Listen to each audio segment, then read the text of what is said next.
ஓம்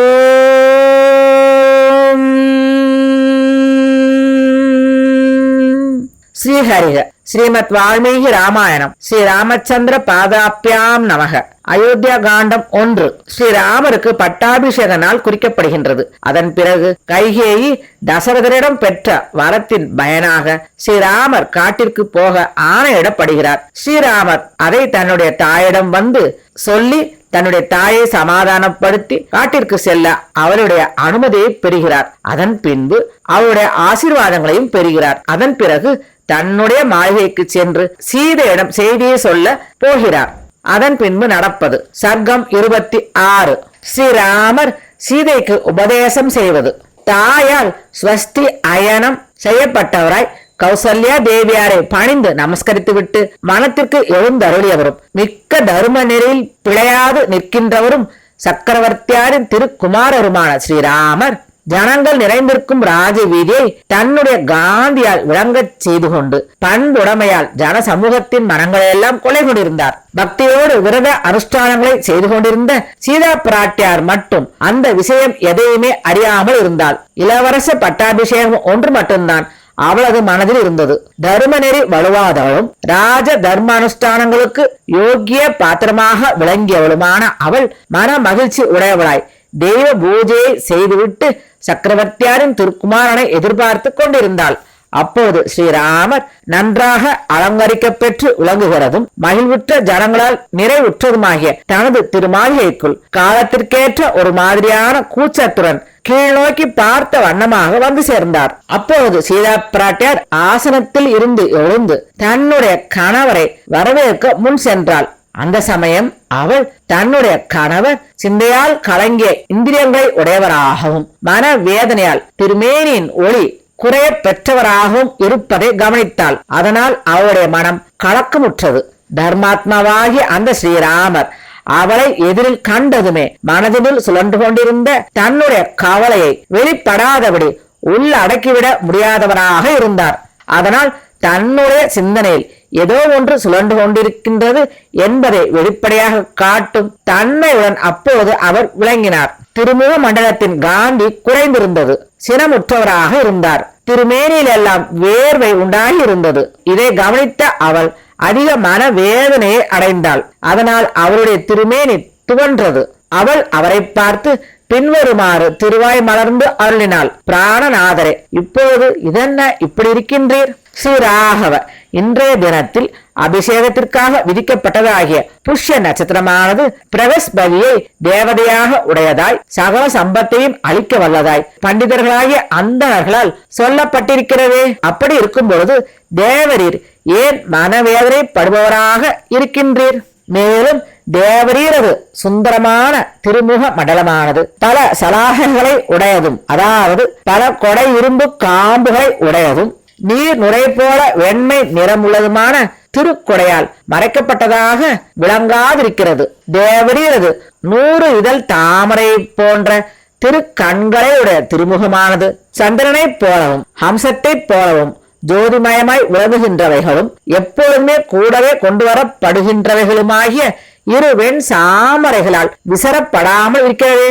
புருஷோத்தம பௌராணிகளும் வம்சாவளியை எடுத்து சொல்பவர்களும் புகழ்வதில் வல்லவர்களும் மனம் உவந்தவர்களாய் தேவரின் முன்னிலையில் மங்களமான பாடல்களால் சுதி செய்பவர்களுமான வந்திகளும் இப்பொழுது கூட வராமல் இருக்கின்றார்கள். திரு அபிஷேகம் கொண்டவரான தேவரீரது திருமுடியில் தேவதாறு என்னும் மரவாசனை கலக்கப்பெற்று விளங்கும் மங்கள தீர்த்தத்தையும் வேத வித்துக்களாகிய அந்தணர்கள் முறைப்படி அபிஷேகம் செய்யாதிருக்கின்றார்கள். நன்கு சிங்காரித்துக் கொண்டிருந்த நாடு நகரத்தார்களும் சபாநாயகர்களும் இத்தியாதி பிரகிருதிகள் எல்லோரும் தேவரீரை பின்தொடர்ந்து வரவில்லையே. அதி உற்சாகம் படைத்தவைகளும் ஸ்வர்ண ஆபரணங்களால் அலங்காரம் செய்யப்பட்டவைகளுமான 4 குதிரைகளால் பூட்டப்பெற்று விளங்குகிறதும் உற்சவத்திற்கு முக்கியமாக உள்ளதுமாகிய புஷ்ய ரதம் என்னும் தேர் தேவரீருக்கு முன்பாக ஏன் வரவில்லை? பிராணநாதரே, கருத்த மேகத்தையும் மலையையும் போன்றதும் நல்ல குறிகை உடையதுமான பட்டத்து யானையும் எழுந்தருளையில் தேவரீருக்கு முன்பாக காணப்படவில்லை.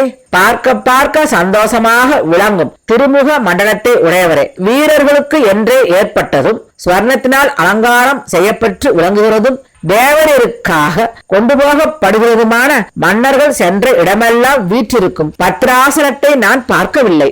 அது இங்கு காணவில்லை. தேவரீரது பட்டாபிஷேகமானது அருகில் நெருங்கி இருக்கிறது. இப்போது காணப்பட வேண்டிய உற்சாக கலை என்பது காணப்படாமல் இருக்கிறது. இப்பொழுது உமது திருமுக மண்டலத்தில் இருக்கும் வாட்டமானது இதுவரையில் நான் எப்போதும் உம்மிடம் கண்டிராத புதியதாக இருக்கிறது. இதென்ன? மேற்கண்ட விதமாக திருவாய் மலர்ந்தருளிய அவளை பார்த்து ஸ்ரீராமர் பதிலாக பின்வருமாறு திருவாய் மலர்ந்து அருளினார். சீதே, நம் எல்லோருக்கும் பூஜ்யராகிய திருத்தந்தை என்னை காட்டுக்கு அனுப்புகிறார். உத்தம குலத்தில் ஜனக மகாராஜாவின் புதல்வியாய் அவதரித்தவளே, தர்மங்களை நுட்பங்களை அறிபவளே, எப்பொழுதும் தர்மத்தையே அனுஷ்டிப்பவளே, எந்த தர்ம விதியால் இது எனக்கு நேர்ந்திருக்கிறது என்பதை நான் இப்போது உனக்கு சொல்கிறேன். நீ செவி கொடுத்து கேட்பாயாக. சத்தியசந்தரும் சக்கரவர்த்தியாரும் எனது திருத்தாதையுமான தசரதர் முன்னொரு காலத்தில் கைகேயி அம்மாளிடமிருந்து பெற்ற பேருதவியினால் அதற்கு கைமாறு செய்ய வேண்டும் என்ற மனச்சாட்சியால் 2 வரங்களை அளித்திருந்தார். சக்கரவர்த்தியாரால் அதி ஆசையுடன் ஏற்பாடு செய்யப்பட்டதாகிய எனது இந்த பட்டாபிஷேகம் நடைபெறுவதற்கு சித்தமாக இருக்கும் பொழுது ஏற்கனவே அவளுக்கு தான் தந்த வாக்குறுதியின் காரணமாக இப்பொழுது தர்ம விதியை ஒத்து அவளால் பிரார்த்தித்து வேண்டிக் கொள்ளப்பட்டார். அதனால் அவர் வெல்லப்பட்டார். 14 வருஷங்கள் தண்டகாவனத்தில் நான் வசிக்கப்பட வேண்டும் என்று கட்டளை இட்டுள்ளார். அதோடு பரதன் அந்த காலம் வரைக்கும் இளவரசு பட்டத்தில் இங்கு எனது திருத்தாதையாலே நியமிக்கப்பட்டிருக்கிறான். மனித சஞ்சாரமில்லாத காட்டுக்கு பிரயாணமாகிவிட்ட நான் உன்னை கண்டு ஆறுதல் வார்த்தைகள் சொல்லி தேற்றுவதற்காகவே இங்கு வந்தேன். பரதனது முன்னிலையில் மாத்திரம் ஒருபொழுதும் பரதனுக்கு இளவரசு பட்டம் கட்ட வேண்டும் என்று நிச்சயிக்கப்பட்ட காரணத்தினால் என்னை யாரும் புகழ முடியாது. மேம்பட்ட பதவியை அடைந்த புருஷர்கள் பிறருடைய துதியை பொறுக்க மாட்டார்கள். ஆனபடியால் பரதனுக்கு முன்பாக நீ எனது குணங்களை எடுத்துரைக்க கூடாது. நீ விசேஷமாய் எல்லா சமயங்களிலும் அவனால் உன்னுடைய மன ஆசைகளை பெற உரிமை பெற்றவராக ஆக மாட்டாய். அவனது முன்னிலையில் மனம் கோடாது நீ நடக்க வேண்டும். வம்ச பரம்பரையாக வந்த இந்த இளவரசு பட்டமானது சக்கரவர்த்தியாரால் தற்கால அவசியத்தை உத்தேசித்து அவனுக்கு அளிக்கப்பட்டிருக்கிறது.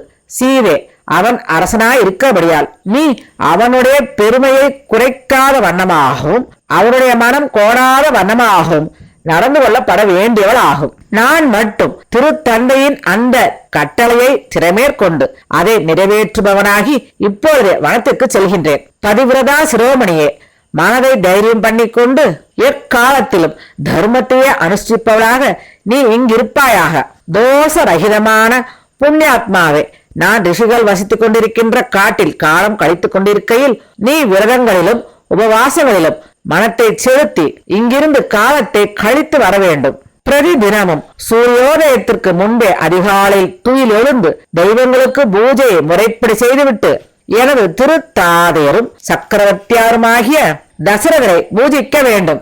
எனது திருத்தாயாரும் வயது முதிர்ந்தவளும் சோகத்தால் புண்பட்டு கிடக்கும் மனம் உடையவளுமாகிய கௌசலிக்கு தேவையான திருத்தொண்டுகளை உன்னுடைய முக்கியமான தர்மமாக உன்னுடைய சிந்தையில் இருத்திக் கொண்டு செய்ய வேண்டும். நான் எனது தாய்மார்கள் எல்லோரையும் சிநேகம், பிரணயம், சம்போகம் என்கின்ற 3 குணங்களால் சமமாக கொண்டாடுகின்றேன். அதாவது அவர்களிடத்தில் நான் கொண்டிருக்கும் வாத்சல்யம், சிநேகம், எனது திருத்தொண்டுகளுக்கு பாத்திரங்களாய் நான் நினைக்கும் தன்மை, பிரணயம், எனக்கு வேண்டியவைகளெல்லாம் கூச்சமின்றி கேட்கலாம் என்கின்ற மனோபாவம் ஆகிய இந்த 3 குணங்கள் எனக்கு எல்லோரும் சமமாக இருக்கின்றார்கள். நீ எனது இதர தாய்மார்கள் எல்லோரையும் எப்பொழுதும் பூஜிக்க வேண்டும். பரதன், சத்ருக்னன் ஆகிய இவர்கள் இருவரும் எனக்கு உயிரை விட பிரியமானவர்கள் ஆகும். அப்படி இருப்பதால் அதி வாத்சல்யத்துடன் அவர்களை உன்னுடைய சகோதரர்கள் போலவும் உன்னுடைய புதல்வர்கள் போலவும் நீ கொண்டாட வேண்டும்.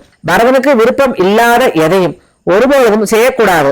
ஏனெனில் அவன்தான் தேசத்திற்கும் குலத்திற்கும் கட்டளை இடவல்ல அதிகாரமுடைய அரசன். அரசர்கள் நன்னடத்தையால் மகிழ்விக்கப்பட்டவர்களாகவும் விடாமுயற்சியோடு உபசரிக்கப்பட்டவர்களாய் இருந்தால் அவர்களுடைய மனம் அதிக சந்தோஷத்துடன் இருப்பார்கள். அப்படி இல்லாவிட்டால் அவர்கள் கோபம் கொள்கிறார்கள்.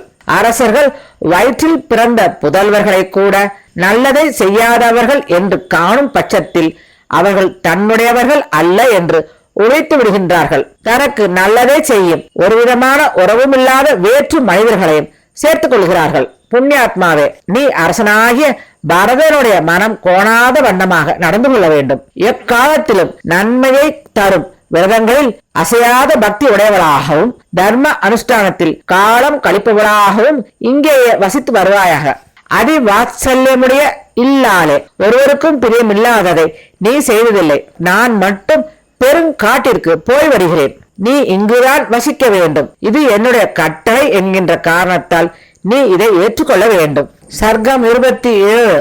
சீதை காட்டிற்கு அழைத்து போக பிரார்த்திப்பது. மேற்கண்ட திருவாக்குக்கு திருச்செவி சாற்றி அருளியவளும் குணங்களால் மனம் கோணாது நடக்க வேண்டிய உரிமை பெற்று விளங்குகிறவளும் எப்பொழுதும் இனிய சொற்களை கொண்டே பதில் உரைப்பவளுமாகிய சீதா பிராட்டியார் கணவன் என்கின்ற சொந்தத்தாலும் அவர் மட்டுமே தன் முன்பாக இப்போது தனியாக இருக்கிறார் என்கின்ற காரணத்தாலும் இந்த விஷயத்தில் மிகவும் சினத்தை அடைந்தவளாகி தன்னுடைய பர்த்தாவை பார்த்து பின்வருமாறு கூறுகிறாள். சக்கரவர்த்தி திருமகனாரே, யாவருக்கும் அபிராமராய் விளங்குபவரே, தேவரீரான நீர் உமது மனதில் நிச்சயம் செய்து கொண்டு இப்பொழுது கூறும் இந்த முடிவை கேட்ட எனக்கு இது நகைப்புக்கு இடம் கொடுக்கும் விஷயமாக தோன்றுகிறது. ஏன் இப்படி? அடியேன் என்ன குற்றம் செய்தேன்? தேவரீர் இப்படி எனக்கு தண்டனை விதிக்கிறீர்கள்? பிராணநாதரே, ஒரு தந்தை என்பவனும் ஒரு தாய் என்பவனும் ஒரு சகோதரன் என்பவனும் ஒரு புதல்வன் என்பவனும் மருமகள் என்பவளும் இத்தியாதி எல்லோரும் அவரவர்களுடைய புண்ணியங்களின் பயன்களை அனுபவிக்கிறார்கள். வினை பயனை, அதாவது அவரவர்கள் செய்த புண்ணியங்களுக்கும் பாபங்களுக்கும் ஏற்ற பயனை அவரவர்களுக்கு உரியதை பெறுகிறார்கள். புருஷோத்தம மனைவி ஒருத்திதான் கணவரின் வினை பயனை பகுத்து கொண்டு அனுபவிக்கிறார். இந்த காரணத்தினாலேயே நானும் காட்டில் வசிக்க வேண்டும் என்று கட்டளையிடப்பட்டவளாகிறேன். ஸ்திரீகளுக்கு கணவன் ஒருவன் தான் இம்மையிலும் மறுமையிலும் எக்காலத்திலும் கதி. தந்தை அல்ல, வயிற்றில் பிறந்த பிள்ளை அல்ல, தாய் அல்ல, தோழிமார் அல்ல, தெய்வம் அல்ல.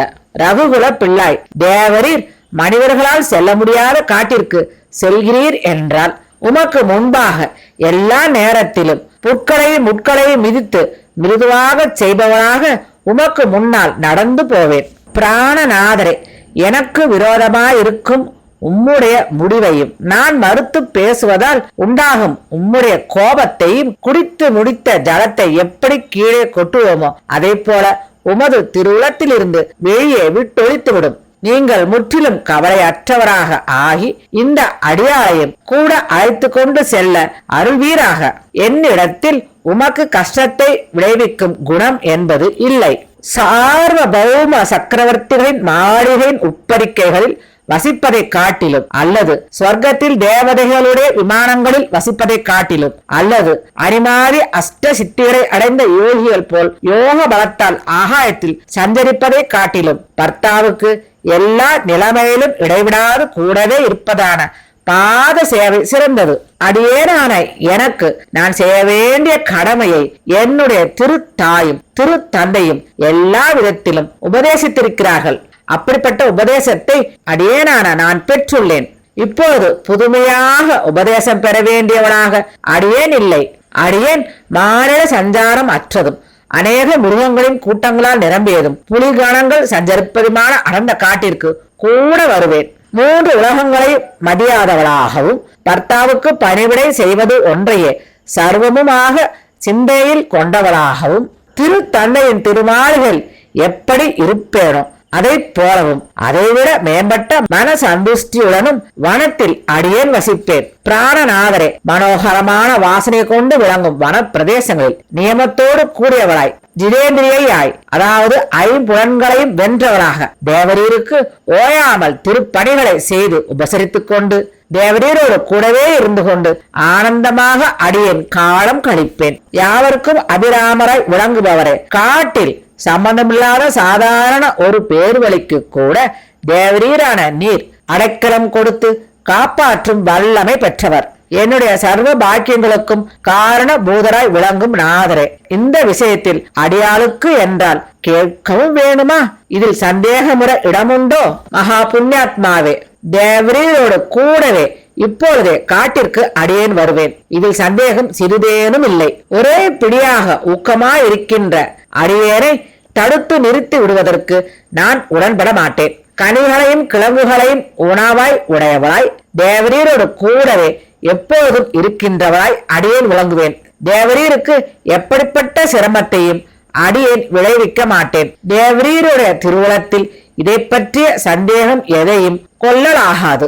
புத்திமானாகவும் கணவராகவும் இருக்கும் தேவரீரோடு கூட மனக்குறை எதுவும் இல்லாதவராகி அங்குள்ள நதிகளையும் மலைகளையும் குட்டைகளையும் உபவனங்களையும் பார்க்க அடியேன் ஆசைப்படுகிறேன். கணவராகிய தேவரீருடன் கூடவே இருப்பவராக ஆகி மனதில் குறை என்பதே இல்லாதவராய் ஹம்சங்களும் நீர்ப்பறவைகளும் நிறைந்து உள்ளதும் அழகாய் மலர்ந்து புஷ்பித்து விளங்குவதுமான தாமரை ஓடைகளை பார்க்க அடியேன் வேண்டுகிறேன். திரிலோக பிரசித்தி பெற்ற ஞானமுடையவரே, தேவரீரோடு இடைவிடாது இருக்கின்றவராய் எந்த ஒரு தர்ம அனுஷ்டத்தால் மோட்சம் சித்தமாக கிடைக்குமோ அது ஒன்றை மட்டும் அனுஷ்டிக்கின்றவராய் சர்வ பிரகாரத்தாலும் மனதிருப்தி கொண்டவராய் அவைகளில் ஸ்நானத்தை அடியேன் செய்வேன். உற்சாகமாய் காலம் கழிப்பேன்.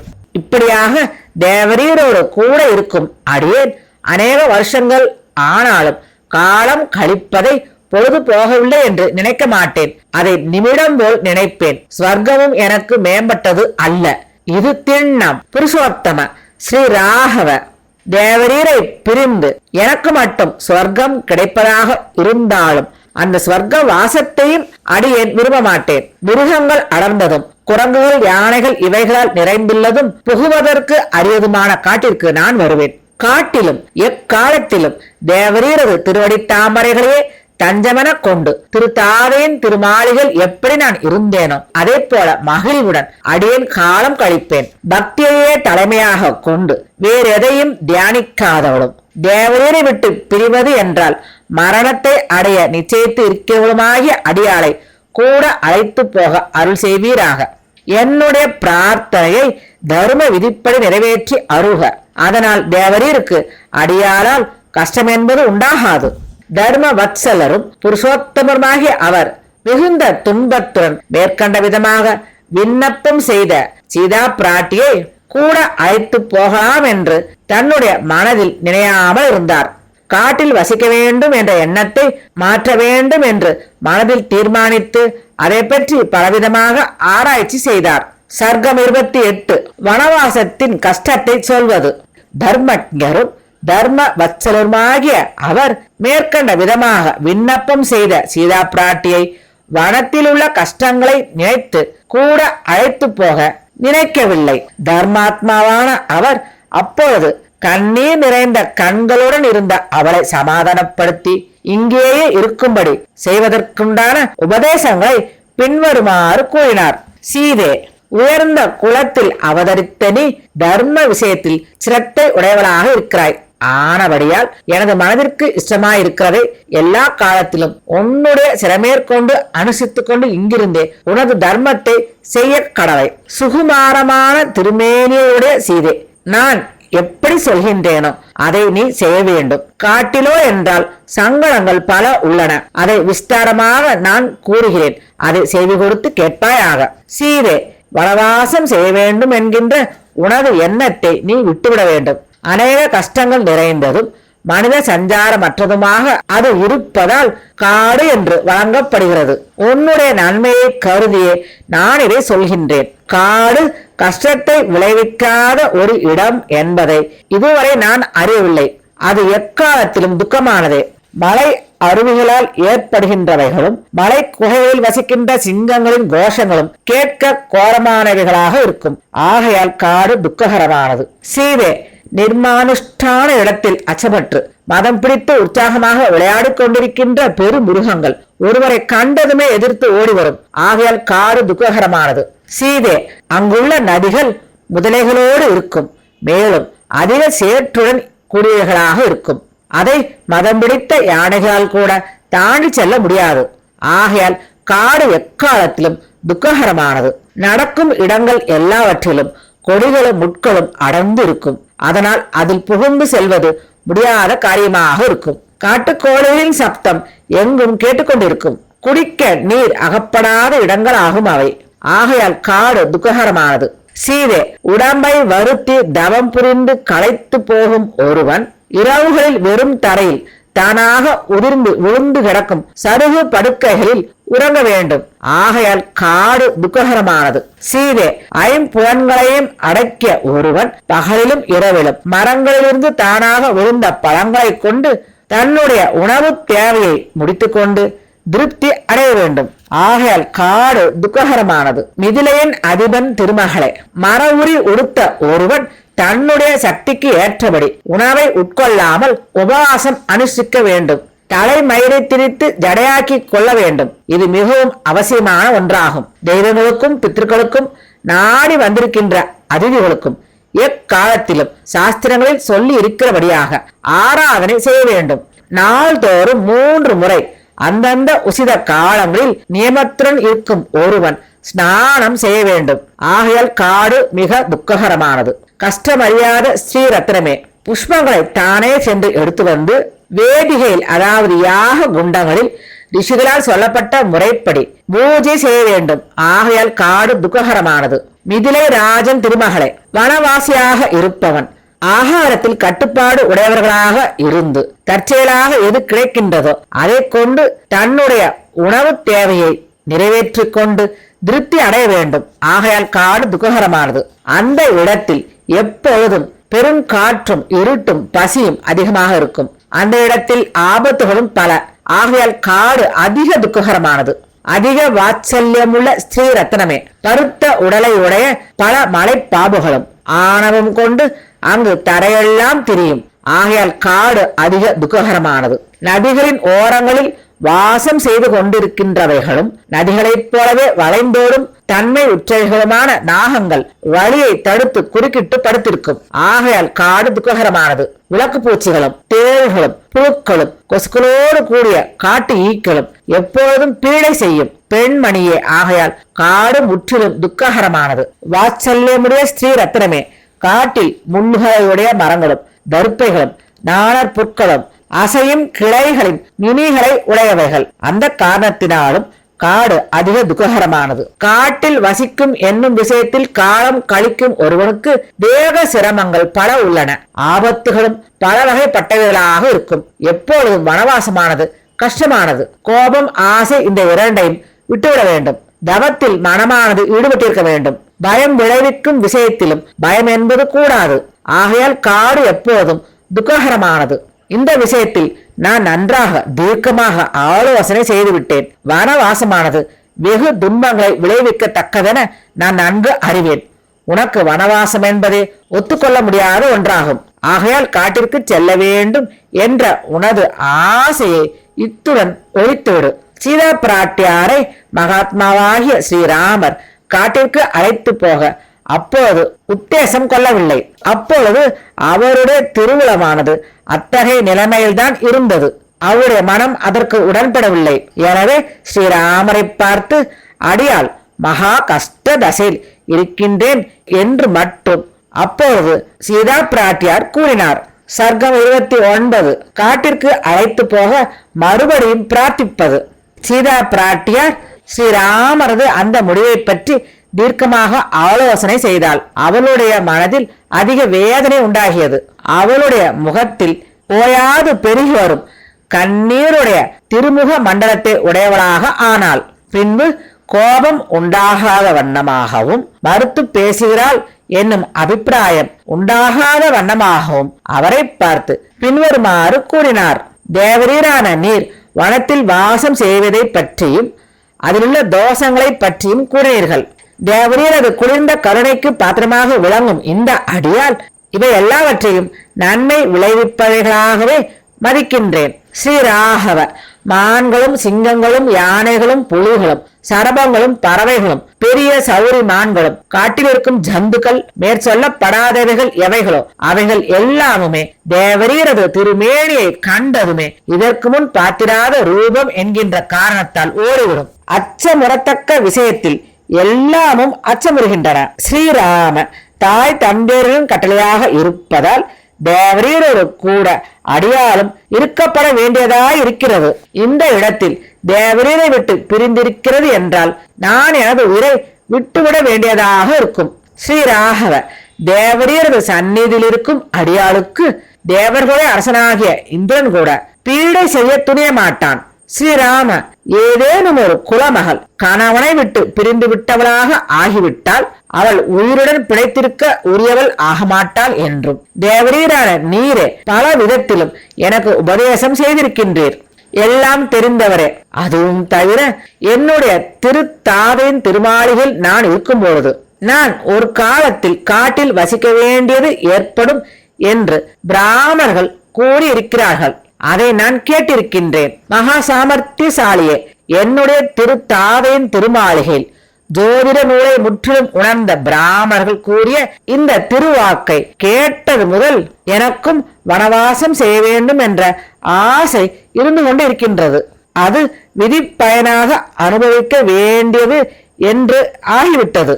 என்னுடைய விதி பயனாக நான் வனவாசத்தை அனுபவிக்க வேண்டும் என்று இருப்பதால் நானும் இதை அனுபவிக்க வேண்டும். பிராணநாதரே, இந்த அடியால் வனவாசத்திற்கு தேவரீருடன் கூடவே வருவேன். அதை மறுக்க நீர் உமது திருவுளத்தில் எண்ண வேண்டாம். தீர்க்க தரிசனத்துடன் குறி சொல்லப்பட்ட அந்த விஷயத்தை முடித்தவளாக நான் ஆகப் போகின்றேன். அதற்குண்டான காலமும் நெருங்கிவிட்டது. அந்த பிராமணன் கூறிய மொழி தவறாமல் விளங்கட்டும். தேவரீருடன் கூடவே அடியால் வருவேன்.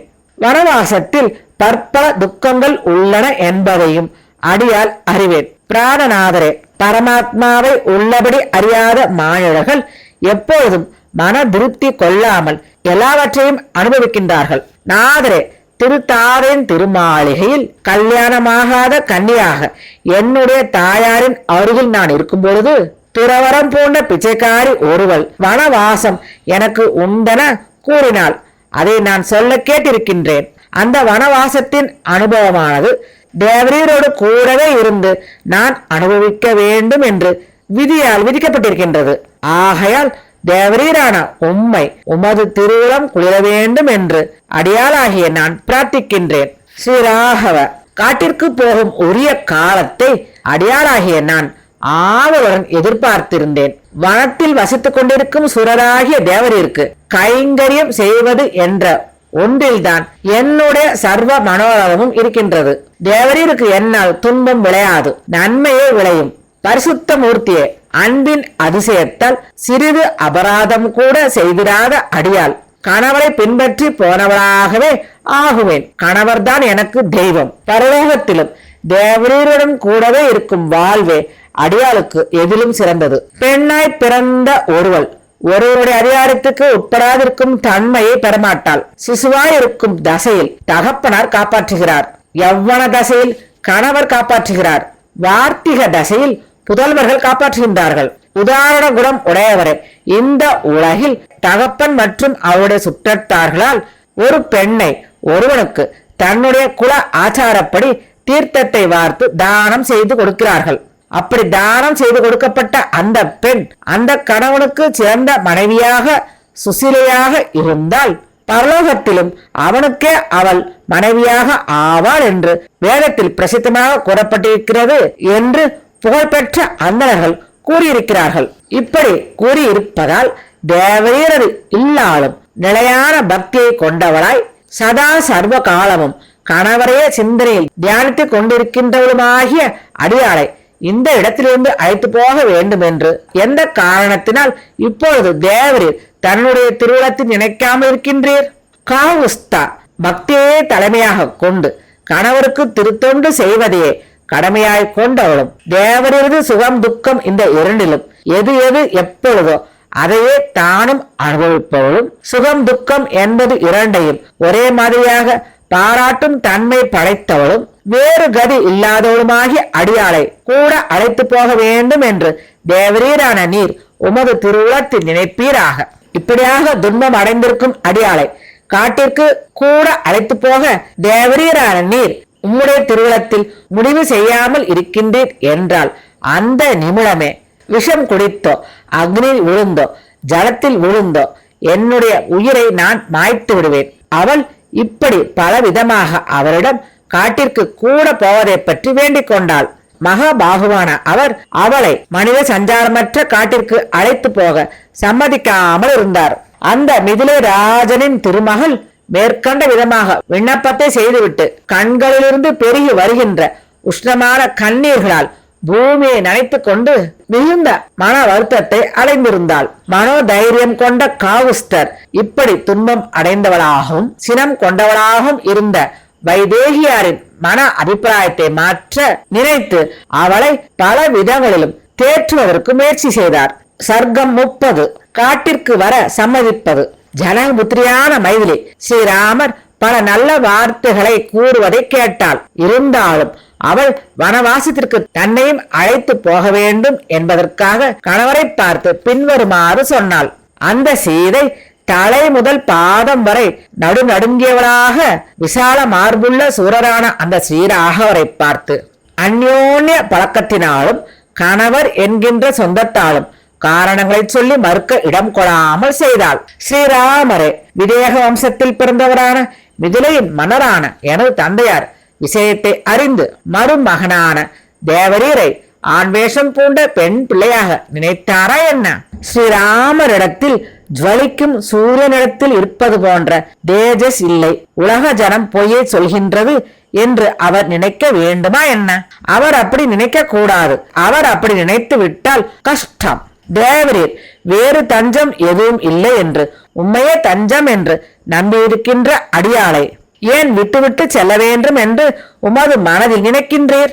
எதை உமது மனதில் நினைத்து துன்புகின்றீர்? கஷ்டம் உண்டாகும் என்று தேவரீர் ஏன் பயப்படுகின்றீர்? அதை அடியால் அறிய விரும்புகின்றேன். பிராணநாதரே, தியூமத் சேனன் குமாரனாகிய சத்தியவந்தனை தஞ்சமென கருதி வந்த சாவித்திரியை போல நானுமாகி தேவரீருக்கு சிறந்த மனைவியாய் இருப்பேன் என்று இந்த அடியாளை பற்றி நீங்கள் உமது மனதில் அறிய வேண்டும். பாபரகிதராகிய ஸ்ரீராகவ குலத்தை கலக்குமுறை செய்கின்ற யாரோ ஒரு சாதாரண ஸ்திரியை போல அல்லாமல் அடியால் தேவரீரை தவிர வேறெதையும் மனத்தாலும் நினைத்தவள் இல்லை. தேவரீருடன் அடியால் வருவேன். ஹே ஸ்ரீராம, நம்பினவரை மோசம் செய்கிறவர் போல தேவரீரான நீர் ஏக பத்னி விரதம் பூண்டவனுக்கு மனைவியும் வெகு நாளாக உடன் உறைபவளும் துறவிக்கு அடுத்த சுகத்தை விரும்பாத சாஸ்திரத்திற்குரிய மனைவியுமான அடியாளையே சத்துருக்கள் நிறைந்த இந்த இடத்தில் கைவிட நினைக்கின்றீர்.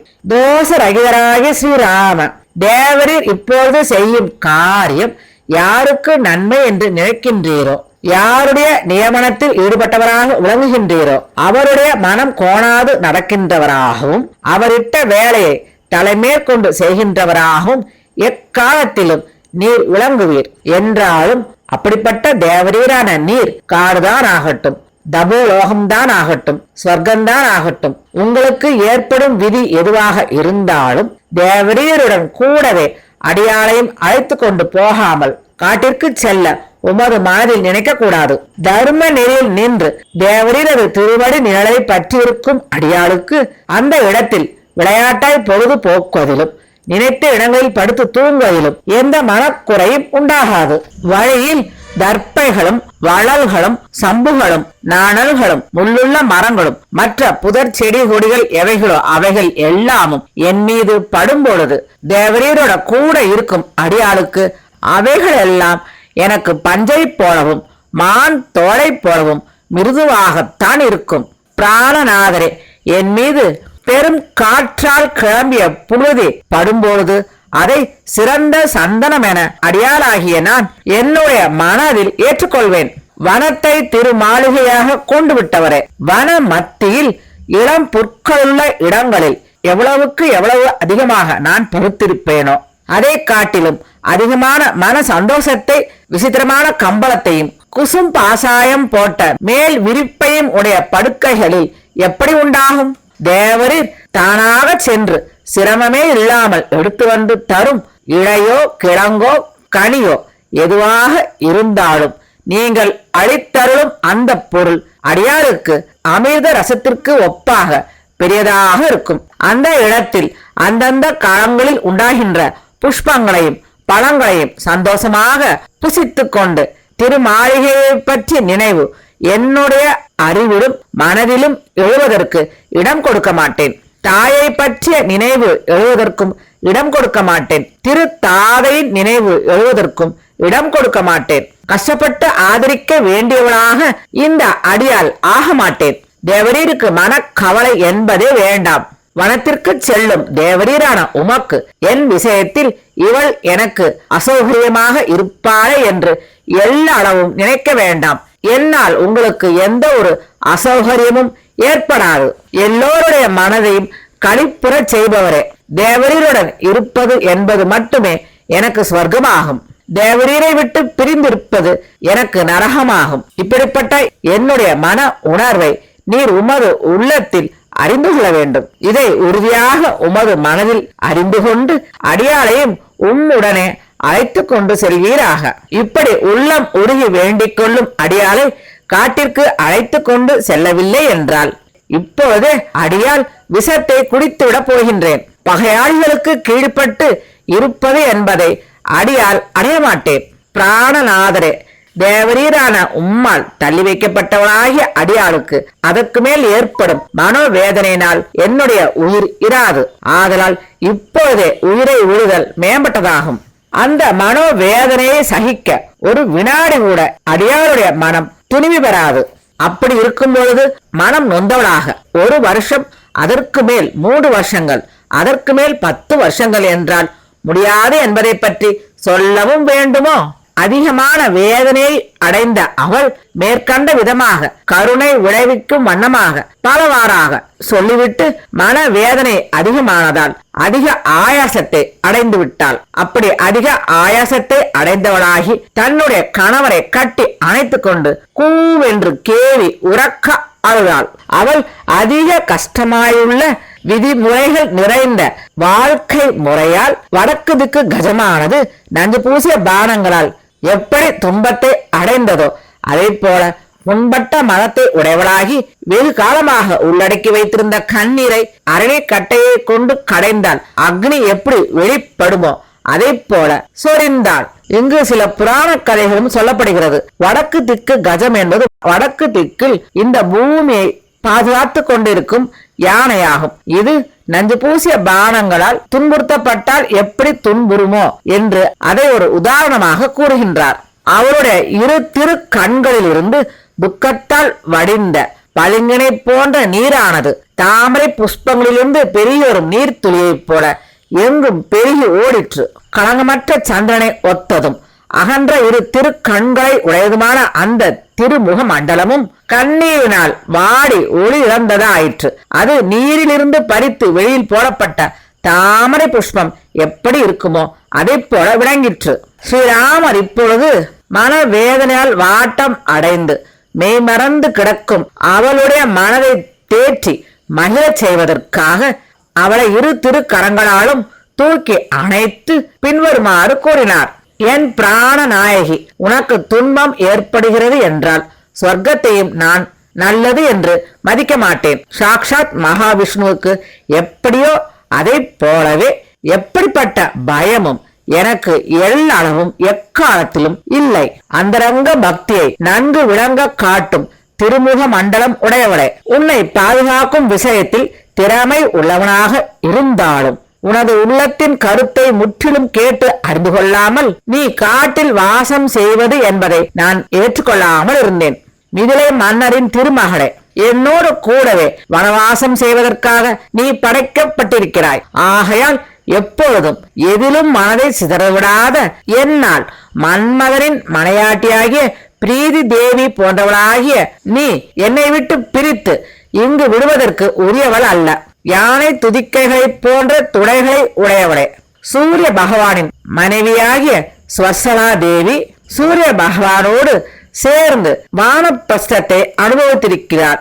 மேலும் முற்காலத்தில் பல பெரியோர்கள் இது போன்ற வானப்பிரஸ்தாசிரமத்தை தன்னுடைய மனைவியுடன் அனுபவித்திருக்கிறார்கள். நான் அதையே இப்பொழுது ஏற்றுக்கொள்கிறேன்.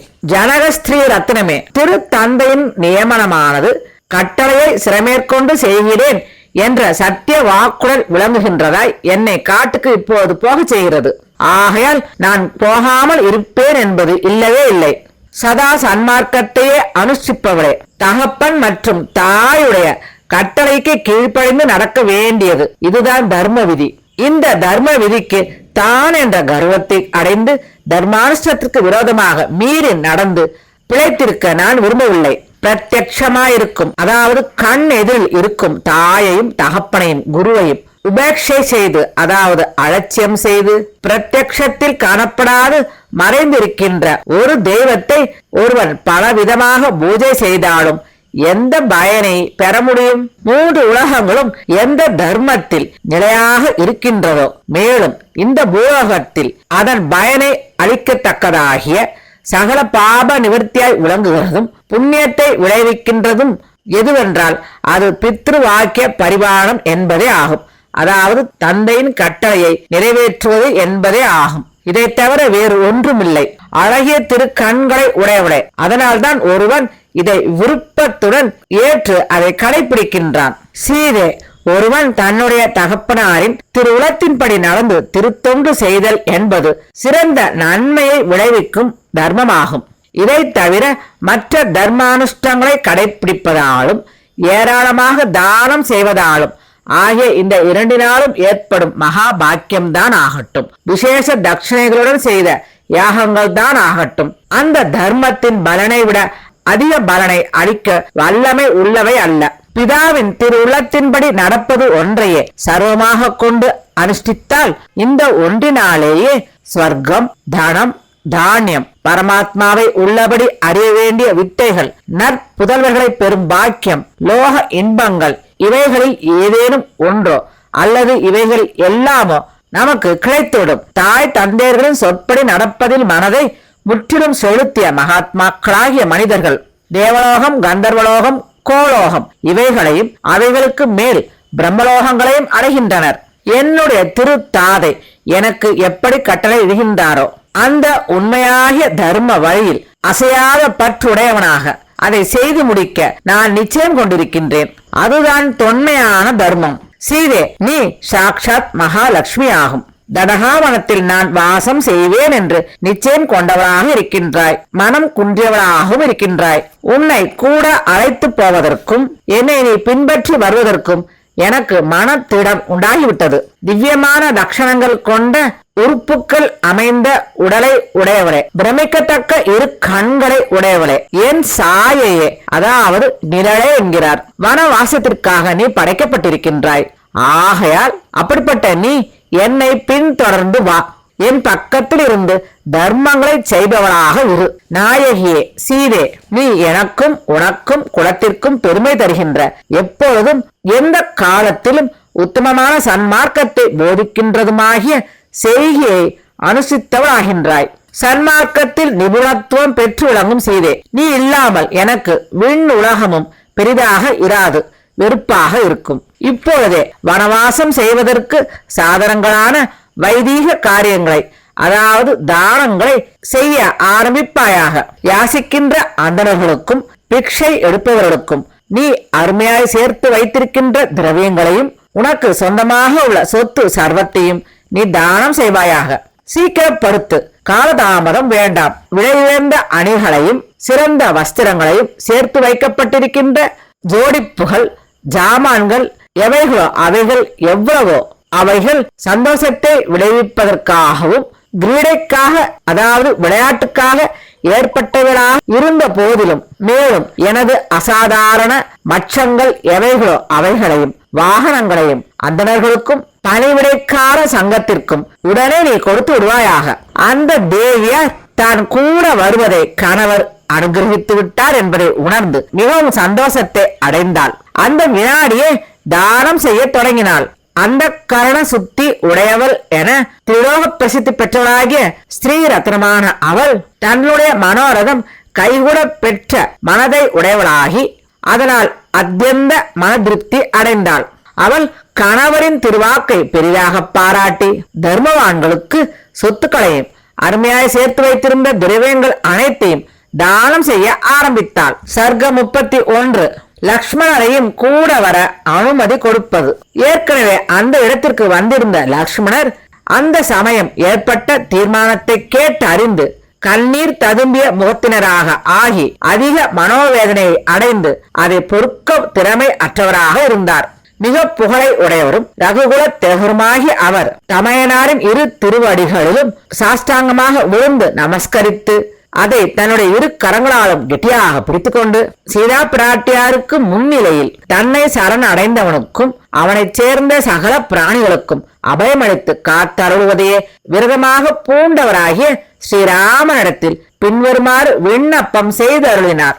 காட்டிற்கு எழுந்தருள தீர்மானம் ஏற்பட்டிருக்கின்றமையால் அடியேன் வில்லும் கையுமாக மான்களாலும் யானைகளாலும் நிரம்பிய காட்டில் தேவரீருக்கு முன்பாக உமக்கு வழிகாட்டி கொண்டு செல்வேன். பறவைகளாலும் மிருக கூட்டங்களாலும் எங்கு பார்த்தாலும் நிரம்பி வழிய பெற்ற மகா வனங்களில் அடியேன் ஒருவனாலேயே திருத்தொண்டு செய்ய பெற்றவராக தேவரீர் காலம் கழிப்பீராக. தேவரீர் என்று அடியனாகிய நான் தேவலோகத்தில் வாழ்வதையும் நன்கு மதிக்க மாட்டேன். இறப்பற்ற தேவதையாக இருப்பதையும் அடியேன் வேண்ட மாட்டேன்.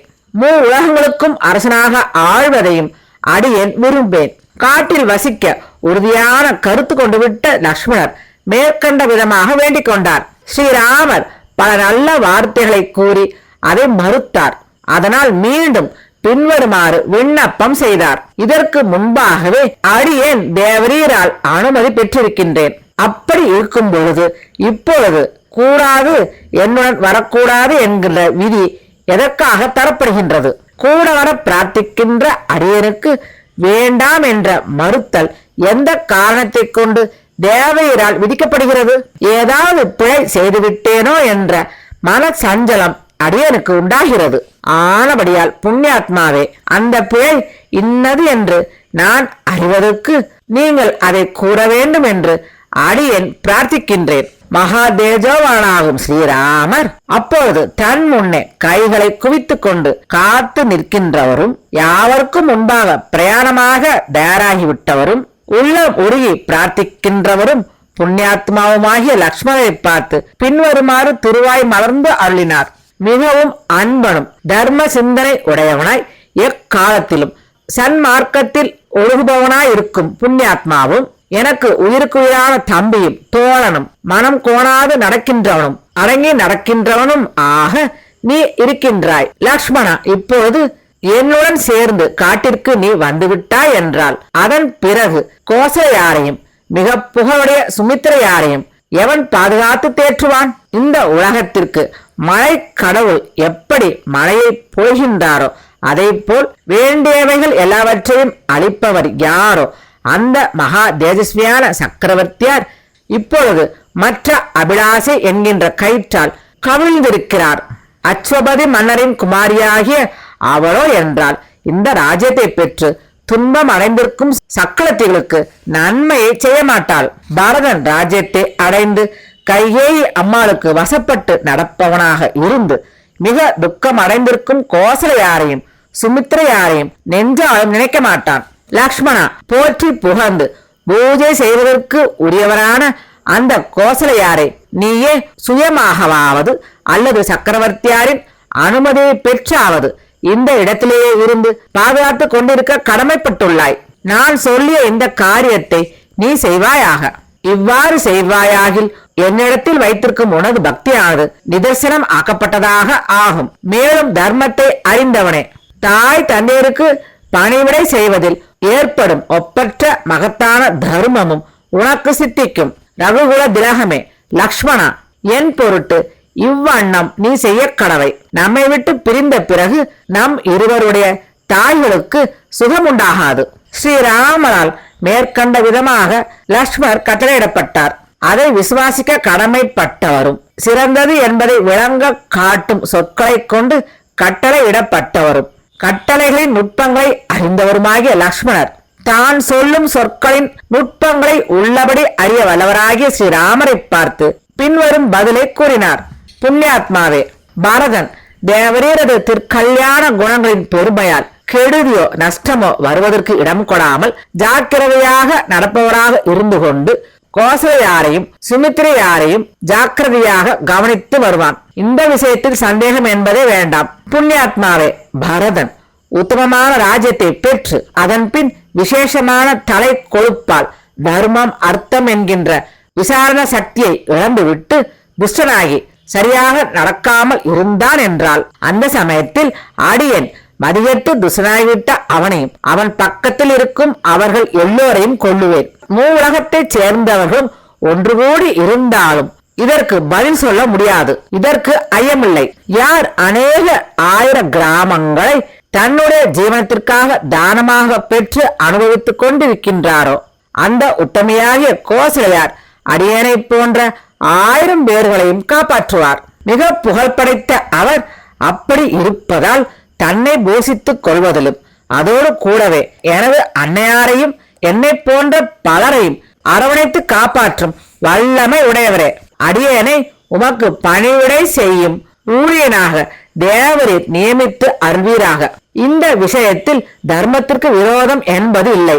அடியேன் புண்ணியத்தை அடைந்தவனாக ஆகுவேன், அதாவது கிருதார்த்தனாக ஆகுவேன். தேவரீரது காரியமும் நன்றாக கைகூடும். நானேற்றப்பட்ட வில்லை கையில் எடுத்துக்கொண்டும் மண் வெட்டியையும் சிறு கூடையையும் உடையவனாய் வழியை காட்டுபவனாய் தேவரீருக்கு முன்னே அடியேன் நடந்து போவேன். தபசிகளுக்கு அசாதாரணமான காட்டில் உண்டாகின்ற இனிய உணவுகள் எவைகளோ அந்த கிழங்குகளையும் பழங்களையும் தேவரீருக்கு தினந்தோறும் கொண்டு வந்து அளிப்பேன். ஆகையால் பர்வதங்களின் தாழ்வரைகளில் தேவரீர் வைதேகியாரோடு கவலையற்று இருக்கலாம். தேவரீர் விழித்திருக்கையிலும் உறங்கிக் கொண்டிருக்கையிலும் அடியேன் வேண்டிய எல்லாவற்றையும் செய்து கொண்டு காத்திருப்பேன். மிகுந்த மகிழ்ச்சியுடன் தன்னுடைய மனதிலிருந்து இவ்வாறு கூறிய லக்ஷ்மணரை பார்த்து இப்படிப்பட்ட விண்ணப்பத்தை கேட்டு மனம் மகிழ்ந்த ஸ்ரீராமர் அவரை பார்த்து பின்வருமாறு திருவாய் மலர்ந்து அருளினார். லக்ஷ்மணா, நீயும் கூடவா. உன்னுடைய நண்பர்கள் எல்லாரிடத்திலும் இருந்து விடைபெற்று கொண்டு வா. ஜனக மன்னர் செய்த மகா யஜ்ஞத்தில் மகாத்மாவான வருண பகவான் தாமாகவே முன்வந்து கொடுத்த வெகு பயங்கரமான தோற்றமுள்ள திவ்ய 2 விற்களும் ஒருவராலும் பிளக்கப்படாத திவ்ய 2 கவசங்களும் குறைவில்லாத பானங்களை உடைய 2 அம்பரா தூணிகளும் சூரியனைப் போல் விளங்கும் பொன்னால் செய்யப்பட்ட 2 வாள்களும் ஆகிய இவைகள் எல்லாம் ஆச்சாரியரது திருமாளிகையில் ஜாக்கிரதையாய் வைக்கப்பட்டு பூஜை செய்து வரப்படுகிறது. அந்த ஆயுத வர்க்கம் எல்லாவற்றையும் நீ சென்று வாங்கிக் கொண்டு விரைவில் திரும்பி வந்து சேர். வனவாசத்திற்கு செல்ல அனுமதி பெற்ற அவர் அன்பர்களிடம் விடைபெற்று கொண்டு இஸ்வாகு வம்ச குருவிடம் சென்று உத்தமமான ஆயுத வர்க்கத்தை வாங்கிக் கொண்டார். ரகுகுல திலவராகிய லக்ஷ்மணர் திவ்யமானதும் மாலைகளால் அலங்காரம் பண்ணப்பட்டு பூஜிக்கப்பட்ட அந்த ஆயுத வர்க்கம் எல்லாவற்றையும் ஸ்ரீராமருக்கு முன்பாக வைத்து காட்டினார். முன் ஆலோசனை உள்ள ஸ்ரீராமர் தன்முன் வந்து சேர்ந்த அந்த லக்ஷ்மணரை பார்த்து ஆதரவோடு பின்வருமாறு திருவாய் மலர்ந்து அருளினார். லக்ஷ்மணா, எனது நண்பனே, மனதில் நினைத்த காலத்திற்குள் நீ வந்து விட்டாய். சத்துருக்களை தவிக்க விட செய்பவனே, இங்கு பிராமணோத்தர்கள் குருக்களிடம் கடைசி வரைக்கும் பக்தியுடன் வசிக்கிறார்கள். அவர்களுக்கும் தபசிகளாகிய வேதியர்களுக்கும் என்னுடைய பாதுகாப்பில் இருப்பவர்களான எல்லோருக்கும் என்னுடைய சொந்த பொருட்கள் எவை இருக்கின்றனவோ அவைகள் எல்லாவற்றையும் உன்னுடன் கூடியிருந்து நான் தானம் பண்ண கருதியிருக்கிறேன். அந்தவர்களுக்கு தலைவரும் பெரியவரும் வசிஷ்டரின் திருக்குமாரருமாகிய சுயக்ஞரையும் மற்ற சிஷ்யர்களான வேதியர்களையும் நீ சீக்கிரமாக இங்கு அழைத்து கொண்டு வருவாயாக. எல்லோரையும் கௌரவித்து மரியாதை செய்துவிட்டு காட்டுக்கு நான் புறப்பட போகிறேன்.